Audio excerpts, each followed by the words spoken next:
Dasan, how's your transition gone from playing further back as a defender to closer to the line? It definitely feels like I'm just back at home now, like back where I'm supposed to be, so it feels really comfortable playing. What was the biggest adjustment in getting to where you are at this position? Honestly, like I played it my freshman year, so it was really just getting back into the groove of things, getting back to the physicality, being back closer to the ball, you know, switching fronts, movement, stuff like that, kind of just getting back into that mode, but it didn't take long. Is there a mindset or a certain technique that's different that you kind of got to switch over to for that? Maybe just your mindset. Your mindset's just more physical because, you know, you're going head on head against somebody every play. You know, when I was playing in the back end, you know, there were some plays where you don't take off, but like there's some plays where you're not physically involved. So, you know, I'd say from that standpoint, just getting my body back in that condition.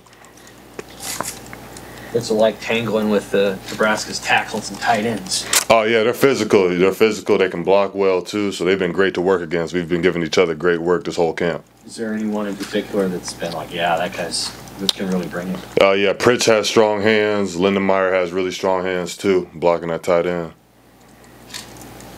How tight is that group of jacks? Smaller group of guys, but just have you grown to be close knit with them? Yeah, we're really close. You know, as a room with like 5, 6 dudes, you know, you got no other choice but to be really close. And with me being the oldest guy in the room, I feel like it's my responsibility to make sure that we're held to that standard of, you know, this might not be a position room of 15, 20 guys, but, you know, the guys in here, you know, we're held to the standard of we all playing like starters. Coach Simpson was kind of impressed by your maturity and just the way you came in. I guess just what's that relationship been like? And then also just, you know, how are you kind of being a leader in that room? You know, Coach Simpson, I've said this a bunch of times, he's the perfect coach I needed from my last year, you know, just believing in me and really letting me go out there and play in my game. And he's really a relationship type of guy. So, you know, I couldn't ask for a better coach going into my last season. It's been great. How much do you appreciate guys like Jameer and Jalen who came from, you know, FCS programs and just what they've brought to the culture? You know, I think it might be universal, but everywhere I've been at, I feel like those guys just come in with a different mindset and mentality when it comes to working. You know, they don't want anything handed to them. Guys like Jalen and guys like Jameer, they came in here and they were working. Jameer wasn't lying about that indoor. He posts himself in there at 10 o'clock at night sometimes, just in there working on his stuff. So I'd say their mindset is different.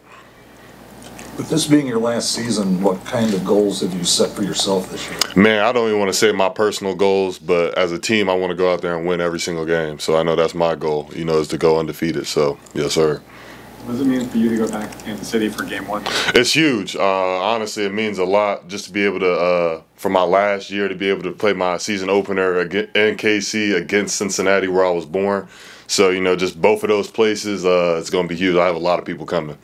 Coach Rule's talked about wanting to get multiple jacks on the field at the same time. Has that been a difficult adjustment, or how's that look so far? It's looked really good. We've done it a couple times. Last week we put the looks out there. It looks really well. Honestly, we just got to be on point with our assignments. You know, not making any mental errors out there. So that's really just the part learning the other end.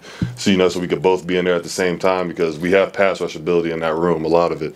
How's that look like for Willis and Jordan, just learning, you know, a new role as where? They've picked up really well, especially Jordan being a real young dude. You know, he's picked up really well in the system. He's really physical. He can really rush the passer too. Same with Willis. Willis is a guy who's had game experience. So, you know, my expectations, you know, for me and him is we need to both be like starters. There should be no mental errors from us. We got to be on point. What does your coach mean when he says, like, be water?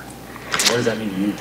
When he says be water, that really just means you keep it level-headed to me. You know what I mean? Never get too high, never get too low. Just keep it level-headed. Is that something you had ever heard before he was? Not water, but I've heard it in like different phrases, so I definitely got the point he was trying to get across for sure.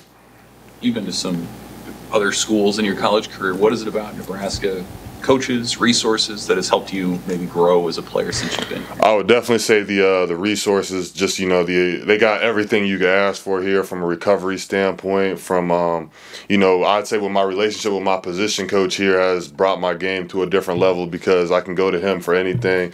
Personal life, it feels like a real family in that room and just a facility in general. You have a lot of memories. Many memories of Arrowhead from your dad's time coaching there? A lot, yeah, definitely a lot. the AFC championship games, all that. I mean, I was there for every single home game in Arrowhead, so it's going to be a surreal feeling being able to play there next week. Do you like identify with that like Kansas City brand of football, whether it's from the Chiefs or from high school ranks or anything at all that's like part of your football DNA? I'd say so. I'd say just from being around it a lot. You know, when they were in training camp, I was up there every day watching them have training camp when I was just in high school. So that rubs off on you too.